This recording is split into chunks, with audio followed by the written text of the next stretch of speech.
Hello welcome to Tej education. तो आज हम वर्ग 3 परीक्षा के लिए साइंस विषय का मॉडल पेपर नंबर 30 लेकर आए हैं। कुल हम आपको 40 पेपर साथियों मॉडल पेपर करवाएंगे, तो आप प्लेलिस्ट में जाकर पूरे वीडियो जरूर देखिएगा। सबसे पहला प्रश्न है कि शुद्धिकरण के लिए आमतौर पर इस्तेमाल की जाने वाली रासायनिक विधि कौन सी है। क्लोरीनीकरण विधि होती है जो शुद्धिकरण के लिए अपनाई जाती है, या फिर ऑक्सीकरण विधि है, या फिर हाइड्रोजनीकरण या गैल्वनीकरण। तो आप याद रखिएगा, क्लोरीनीकरण शुद्धिकरण के लिए यूज की जाने वाली एक रासायनिक विधि होती है। ठीक। प्रश्न है कि सब्जी, फल और फूलों जैसी उच्च मूल्य वाली फसलों की खेती को क्या कहा जाता है भाई। ठीक है। सब्जी, फल और फूलों जैसी जो खेती की जाती है इन फसलों की, भाई इसे क्या कहा जाता है। इसे सेरीकल्चर के अंतर्गत रखते हैं, या पिसिकल्चर के अंतर्गत इनकी खेती को रखते हैं, या फिर एपीकल्चर के अंतर्गत, या फिर हॉर्टिकल्चर के अंतर्गत रखा जाता है। तो आप याद रखिएगा कि सब्जियों की खेती हो, या फलों की, या फिर फूलों की खेती हो, इन सभी को रखा जाता है हॉर्टिकल्चर के अंतर्गत। ठीक है भाई, किसके अंतर्गत? हॉर्टिकल्चर के अंतर्गत रखा जाता है। प्रश्न है कि निम्न में से किसका प्रयोग वायुमंडलीय दाब को मापने के लिए भाई किया जाता है। वायुमंडलीय दाब को मापने के लिए एनीमोमीटर का यूज किया जाता है, या फिर वेरोमीटर का, या एमीटर का, या फिर थर्मामीटर का। तो आप याद रखें कि वायुमंडलीय दाब को मापने के लिए साथियों यूज किया जाता है किसका। तो आपको अच्छे से याद रखना है, वेरोमीटर का यूज किया जाता है। ठीक। नेक्स्ट प्रश्न आपकी स्क्रीन पर कि मोमबत्ती की लौ के किस क्षेत्र में भाई पूर्ण दहन होता है, बताइएगा। आंतरिक क्षेत्र में भाई पूर्ण दहन होता है, या बाहरी क्षेत्र में, मध्य क्षेत्र में, या फिर डार्क जोन में जो है पूरी तरह से दहन होता है मोमबत्ती की जो लौ रहती है। तो आप याद रखें, इसके बाहरी क्षेत्र में जो है पूर्ण दहन होता है। अगला प्रश्न है कि कौन सा विटामिन है जो कि एस्कॉर्बिक एसिड के रूप में जाना जाता है भाई। विटामिन डी का रासायनिक नाम एस्कॉर्बिक एसिड है, या विटामिन ए का, विटामिन सी का, या फिर विटामिन बी का। तो आप याद रखिएगा, एस्कॉर्बिक एसिड कहा जाता है विटामिन सी को। किसको भाई? विटामिन सी को जो है एस्कॉर्बिक एसिड कहा जाता है। प्रश्न है कि द्रव अवस्था से गुजरे बिना किसी ठोस को गैसीय अवस्था में बदलने की विधि का क्या नाम होता है। ठीक है। किसी भी ठोस को गैसीय अवस्था में बदलने की विधि का क्या नाम है भाई। तो इस ठोस से सीधे गैस में बदलना, ये जो होता है वो कौन सी विधि के अंतर्गत भाई? इसे ऊर्ध्वपातन विधि कहते हैं, जिसमें ठोस को सीधे किसमें भाई? गैसीय अवस्था में बदला जाता है। ठीक है। द्रव से नहीं गुजरा जाता है, ठोस से सीधे गैस में। ओके, ऊर्ध्वपातन। प्रश्न है कि मेंढकों में थायरॉक्सिन उत्पादन के लिए पानी में किसकी उपस्थिति की आवश्यकता होती है। जल्दी से आंसर कमेंट करें। तो आप याद रखें, मेंढकों में थायरॉक्सिन उत्पादन के लिए पानी में आवश्यकता होती है साथियों किसकी? आयोडीन की उपस्थिति की। ठीक है भाई, किसकी? आयोडीन की उपस्थिति की। नेक्स्ट प्रश्न है कि रॉबर्ट हुक के द्वारा कोशिका की खोज भाई किस प्रकार की गई थी। पेड़ के पत्तों का निरीक्षण करते हुए खोज की गई थी, या फिर एक प्याज के छिलके को निरीक्षण करते हुए, या रक्त का निरीक्षण करते हुए, या फिर कॉर्क का निरीक्षण करते हुए। तो आप याद रखें, रॉबर्ट हुक के द्वारा कोशिका की खोज जो है ये की गई थी किस प्रकार भाई? कॉर्क का निरीक्षण करते हुए। ठीक, विकल्प डी इसका सही जवाब है। क्लियर है। आगे बढ़ते देखिए, प्रश्न के कोशिका की खोज निम्नलिखित में से किसने की भाई? स्वान ने की, या रॉबर्ट हुक ने, या फिर स्लाइडेन ने, या फिर ब्रिचो ने। तो आप याद रखिएगा कि कोशिका की खोज जो है वो रॉबर्ट हुक के द्वारा की गई। किसके द्वारा? रॉबर्ट हुक के द्वारा की गई। अगला प्रश्न है कि केंद्रक और कोशिका झिल्ली के बीच मौजूद जेली जैसे पदार्थ को भाई क्या कहा जाता है? जो केंद्रक और कोशिका झिल्ली के बीच में रहता है, तो ये जो जेली जैसा पदार्थ होता है भाई, इसे कोशिका द्रव्य कहा जाता है। जो कोशिका द्रव्य कहां पर होता है? केंद्रक और कोशिका झिल्ली के बीच में जो है कोशिका द्रव्य मौजूद होता है। नेक्स्ट प्रश्न है कि हमारे शरीर में वसा संचयक ऊतक भाई निम्नलिखित में से कौन सा है? वसा संचयक ऊतक। तो आप याद रखिएगा, हमारे शरीर में जो वसा संचयक ऊतक है वो है भाई एडपोज ऊतक। कौन सा है भाई? एडपोज ऊतक है, जो कि वसा संचयक ऊतक है।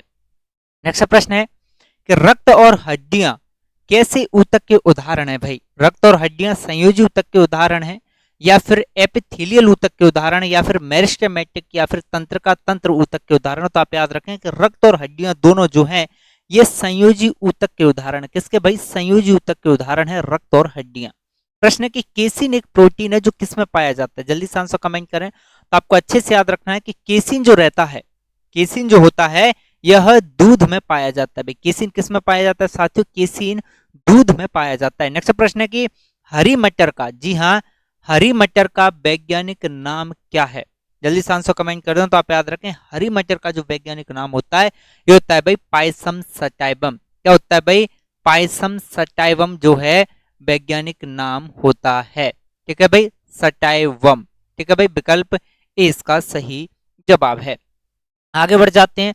अगला प्रश्न देखिएगा कि होमोसेपियंस शब्द किसके द्वारा दिया गया था? बताइएगा। तो होमोसेपियंस शब्द जो है ये दिया गया था साथियों किसके द्वारा? सी लीनियस के द्वारा, कैरोलस लीनियस के द्वारा जो है होमोसेपियंस शब्द दिया गया था। होमोसेपियंस किसका जो है नाम है, वैज्ञानिक नाम है? तो ये है साथियों मानव का। किसका भाई? मानव का वैज्ञानिक नाम है होमोसेपियंस। ठीक है, आगे बढ़ जाते हैं। तो वहीं पर देखो मेढक का वैज्ञानिक नाम क्या होता है, ये ज्यादा पूछे जाते हैं।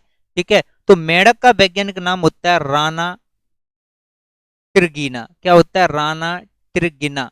ठीक है भाई, राना ट्रिगिना जो है किसका? मेढक का वैज्ञानिक नाम होता है। और धान का क्या होता है भाई? धान का होता है आपका ओराइजा, ओराइजा सटाइवा। क्या होता है? ओराइजा सटाइवा जो है धान का वैज्ञानिक नाम होता है। तो वहीं पर गेहूं का क्या होता है भाई? गेहूं का होता है भाई ट्रिटिकम, ट्रिटिकम एस्टिवम। क्या होता है? ट्रिटिकम एस्टिवम जो है गेहूं का वैज्ञानिक नाम होता है। आम का क्या होता है? ये ज्यादा पूछे जाते हैं, वो मैं आपको बता रहा हूं। आम का होता है मैंगीफेरी, मैंगफेरा इंडिका। ठीक है, मैंगफेरा इंडिका। आगे बढ़ते हैं, चलेगा। अब देखिएगा, जीवों के वैज्ञानिक नामकरण की पद्धति जो है किसके द्वारा शुरू की गई थी भाई? नामकरण की पद्धति, तो आप याद रखें नामकरण की जो पद्धति है कैरोलस लीनियस के द्वारा शुरू की गई थी। ठीक है भाई, किसके द्वारा? कैरोलस लीनियस के द्वारा। प्रश्न है कि कार्ल लीनियस को किस रूप में जाना जाता है भाई? इन्हें फादर ऑफ टेक्सोनॉमी कहते हैं, या फादर ऑफ प्लांट, या फादर ऑफ एटम, या फादर ऑफ एनिमल साइंस? तो याद रखें कैरोलस लीनियस को जो है फादर ऑफ टेक्सोनॉमी कहा जाता है, वर्गीकरण का पिता इनको कहा जाता है। क्या कहा जाता है? वर्गीकी का, वर्गीकी का पिता इनको कहा जाता है। ठीक है भाई, कैरोलस लीनियस को। नेक्स्ट प्रश्न है कि अमीबा जैसे जीवों के मामले में होने वाला अलैंगिक प्रजनन जिसमें एक जीव के विभाजित होने पर दो जीव उत्पन्न होते हैं, क्या कहलाता है? ये अनुप्रस्थ विखंडन है, या अनुदैर्घ्य विखंडन, साधारण विखंडन है, या फिर वाइनरी विखंडन है? ये तो आप याद रखिएगा, ये है साथियों कैसा? आपका वाइनरी विखंडन है। ठीक है भाई, विकल्प डी इसका सही जवाब है। आगे बढ़ते हैं कि छोटी आंत की आंतरिक सतह पर हजारों अंगुली नुमा आकृतियां निकली हुई होती हैं। इन अंगुली नुमा आकृतियों को भाई क्या कहा जाता है? छोटी आंत में जो अंदर की तरफ रहती है इनको लम्स कहते हैं, या ब्रोंका, या बिलाई। तो आप याद रखना, ज्यादा आगे बढ़ने ही नहीं है। इनको क्या कहा जाता है भाई? इनको बिलाई कहा जाता है। क्या कहा जाता है भाई? इनको बिलाई कहा जाता है। तो बिलाई कहाँ पर होती है? छोटी आंत में होती है। ऐसे भी प्रश्न पूछ लेता है। ठीक है, कि बिलाई किसका हिस्सा है? तो छोटी आंत का। प्रश्न है कि निम्नलिखित में से कौन सा वर्णक है जो हमारे बालों, त्वचा और आंखों के रंग के लिए मुख्य रूप से उत्तरदायी होता है? बताइएगा। तो ऐसा वर्णक जो हमारे बालों के रंग के लिए, त्वचा के रंग के लिए और आंखों के लिए जिम्मेदार रहता है या उत्तरदायी होता है, ये होता है भाई आपका मेलानिन। क्या होता है? ये मेलानिन रहता है। ठीक है भाई, विकल्प सी सही जवाब है। अगला प्रश्न है कि माँ के गर्भ में बच्चा जो है किसके माध्यम से अपना पोषण प्राप्त करता है? तो आप याद रखें कि माँ के गर्भ में जो बच्चा होता है, ठीक, माँ के गर्भ में जो बच्चा होता है ये किसके द्वारा भाई? बीजांड सन के द्वारा जो है वो अपना पोषण प्राप्त करता है।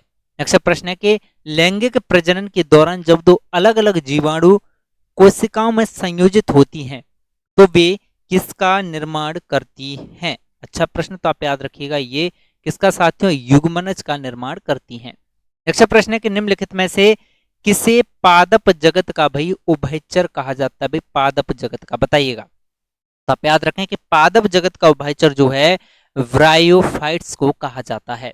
नेक्स्ट प्रश्न है कि रेडियोधर्मिता की एसआई इकाई क्या है भाई? रेडियोधर्मिता की, तो आप याद रखें रेडियोधर्मिता की एसआई इकाई है साथियों वैकुरल। क्या है भाई? वैकुरल रेडियोधर्मिता की एसआई इकाई होती है। अगला प्रश्न है कि निम्न में से कौन सी तापमान की एसआई इकाई है भाई? तापमान की, तो आप अच्छे से याद रखिएगा कि तापमान की एसआई इकाई है प्यारे साथियों आपकी क्या? केल्विन। ठीक, नेक्स्ट प्रश्न है कि सॉफ्ट की आवर्तन गति को निर्धारित करने के लिए भाई किसका इस्तेमाल किया जाता है? तो आप याद रखें भाई टेकोमीटर का इस्तेमाल किया जाता है। नेक्स्ट प्रश्न है भाई, निम्न में से कौन अधिक काम कर सकता है, बताइएगा। तो आप याद रखिएगा कि अधिक काम कर सकता है भाई निम्नलिखित में से बंदूक की एक चलती हुई गोली। ठीक है, प्रश्न है, चलिए 22 छोड़िएगा, 23 पर आते हैं।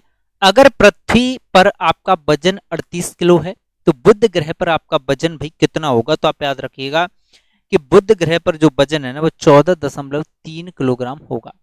नेक्स्ट प्रश्न है, आगे बढ़ते हैं। चलिए, ऐसा क्यों है भाई? क्योंकि बुध ग्रह पर गुरुत्वाकर्षण जो है पृथ्वी के गुरुत्वाकर्षण का कितना है भाई? 38% है। कितना है? 38% है पृथ्वी के गुरुत्वाकर्षण का, इसीलिए वजन कम होगा। ठीक है भाई, आगे बढ़ते हैं। प्रश्न है कि पृथ्वी पर किसी वस्तु का भार 200 न्यूटन है और द्रव्यमान 20 किलोग्राम है, तो गुरुत्वीय त्वरण का जो मान है भाई वो क्या हो जाएगा? देखिएगा, गुरुत्वीय त्वरण क्या होता है? गुरुत्वीय त्वरण का जो सूत्र होता है, गुरुत्वीय त्वरण बराबर होता है साथियों क्या? आपका भार बटे द्रव्यमान। ठीक है, तो भार कितना है भाई? 200 न्यूटन है और द्रव्यमान कितना है भाई? 20 है।